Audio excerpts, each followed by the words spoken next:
maneho ny etsika fitsondrezana ny fianakaviana sahirana ny fitondram-panjakana amin'izao akatoko ny fankalazana ny fety pirenena izao.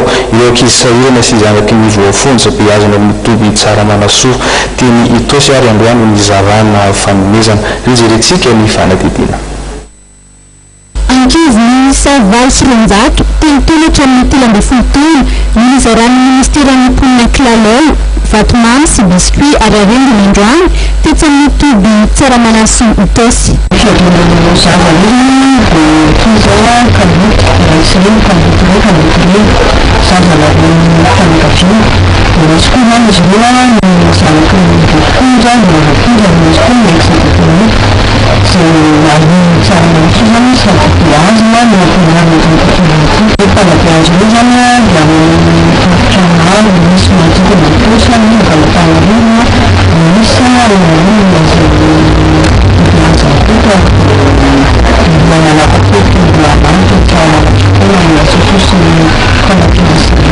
Ministério araky ny fanavivana nety Andriamatora sy ny Fombatoro Auguste taliny fiangonana sy ny fiainany maha-pirenena ao amin'ny ministéra mizara afaliana amin'ireo ankizy malagasy rehetra indrindra ny sahirana ara-pivelomana amin'izao fankalazana ny fety-pirenena izao.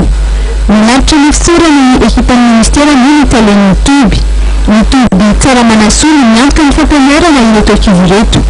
Asa manandrefitra maro toy ny asa tanana, ny fambolena no sahan'ny toby tsara manasoa, iantohana ny famidinana ny toby izay tokana nahazo alalana ihany vehivavy voafonja manapitra ny saziny.